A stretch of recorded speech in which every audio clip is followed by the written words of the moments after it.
Governor Kganyago, great to speak to you. Thanks for joining us on Bloomberg. You've said that you can do more with interest rates. Do you see that you might need to do more with interest rates as the South African economy seeks to recover? Well, it's difficult to say at the moment. Suffice to say that we had built buffers as the monetary authority. Inflation is not an immediate concern. As a matter of fact, inflation is not a problem for the next 12 months. We had always aimed to anchor inflation at 4.5%, which is the midpoint of our inflation target range. And we expect that this year, inflation will average 3.6%. So that gives us some monetary policy space. But what we have seen is that since the beginning of the year, we have provided monetary relief of 275 basis points. But that 275 basis points couldn't be felt because the economy was under lockdown. So as the economy reopens, we are then going to have to reassess, look at the evidence that is coming to see what the impact of that monetary policy relief is. And should it be necessary, we stand ready to deploy any of our tools in accordance with our mandate to provide relief to the South African economy. And Governor, when do you think then that the economy will benefit fully from the 275 basis points of easing that you've already done year to date? Well, this is not a full opening of the economy. As the government had spelled out, it is taking a risk-based approach. And we are almost making policy in the dark because there is a lot of data that we can't have because the statistical agency was also under lockdown. And as a matter of course, they had even postponed the release of some of the key indicators, including the gross domestic product, including the consumer price inflation. And as the economy opens up, we would have to assess. We do have a meeting of the Monetary Policy Committee scheduled in July. And hopefully by the time we get there, we would be having enough data that will enable us to assess what other policy adjustments we would have to make. Okay, and when it comes to the role that the central bank is playing at the moment, Governor, we have seen reports over the weekend from the ANC suggesting that some parts of the ANC plan to expand the role of the central bank to involve the central bank in financing infrastructure and funding the development of finance institutions, the DFIs. Are you aware of an expanded role for the central bank in those areas? As a matter of policy, we do not respond to political parties. The mandate of the Reserve Bank is enshrined in the Constitution of the Republic of South Africa, and it is spelled out as price stability in the interest of balanced and sustainable growth in the Republic. And we believe that we have taken steps during this period to provide relief to the South African economy, using the tools at our disposals in line with our mandate. I think that it is actually important that as the discourse about the role of central banks takes place around the world, and South Africa is no exception, that central bankers are seized with the engagement, but we need to be very clear. There are limits to what central banks can do.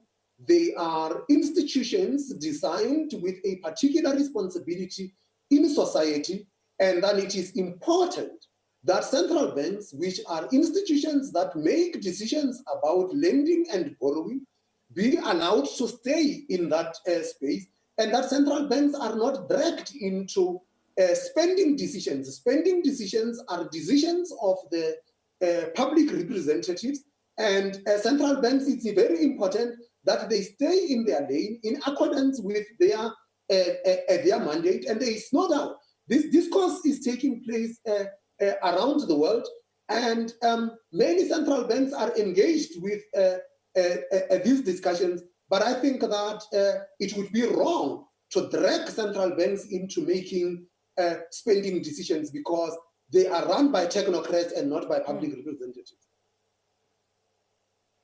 That being said, limits to the role that central banks can play, as you say, Governor, but is there room for a conversation about broadening the mandate, changing the mandate, so that the central bank can respond to the needs of the South African economy? There must be lots of central banks globally asking themselves, well, what is the limit of our action here? Well, I think that we know what the limits of our action are as central banks. We are very good dealing with issues of price stability. We are very good dealing with issues of financial stability, and we have been good at that. And the international evidence around the world shows that central banks have been exemplary in dealing with those particular mandates. What we are confronted with is that because central banks have been so successful in the execution of their mandates, there are unrealistic expectations coming from society, which are premised on the basis that the central banks have been so successful. And because they have been successful, we think that we can use central banks to solve all of societal problems. And I think that in a democracy, institutions matter, and quality institutions matter even more. There will be a contestation about the role of institutions, but those contestations have got to be taking place in an environment where there is a reality of what institutions can do and what evidence do we have about the effectiveness of institutions in delivering on the mandate that they have actually been tasked with by society. Governor Kganyago, then, let me ask you about things that the central bank can do. You currently have a 3.5% spread between the prime lending rate that commercial banks apply over the South African Reserve Bank's repurchase rate. Is that something that you are looking to change? Are you interested in bringing that down to decrease the cost of funds for the real economy? Look, there is a misnomer about that. That spread is not something that we really regulate. And the point here is that what you have as the prime rate is an indicative rate. Depending on the credit standing of the borrower either borrows below prime rate or above prime rate. And actually, you could even go to the point like what we have done as the central bank, where we provided liquidity to the banking system to support the government's guarantee scheme, where our pricing was. The pricing is repo plus 50. So that spread that you have at the moment, where people are saying prime is 350 basis points above the repo rate, you could have as well said that my pricing is repo plus X and forget about the prime lending rate. It is a rate that is indicative. There are lots of borrowers who borrow below prime, and there are lots of borrowers that borrow above prime. And we have done this study, and we have checked these things around the world, and it was actually quite striking that actually even in some of the developed world have got wider prime rates relative to the policy rate than we have. And I guess part of it is a function of the fact that in the developed world now, you have got interest rates as being closer to zero. Let me ask you about the South African currency, the rand. Your words have been credited in part with strengthening the rand during the month of May. Was that intended, do you think? Are you pleased with the market's interpretation of what you've said with regards to the stimulus you can do in the South African economy and what that's done to the currency? Well, just as I said that there are limitations to what central banks can do, central bankers also need some humility, that when things go their way and are going well, that we must not be quick to take credit. It is no doubt that the measures that we have taken have actually contributed to the stability in the financial system in South Africa, that they had contributed to liquidity, that they had actually improved confidence of the players in the South African financial markets.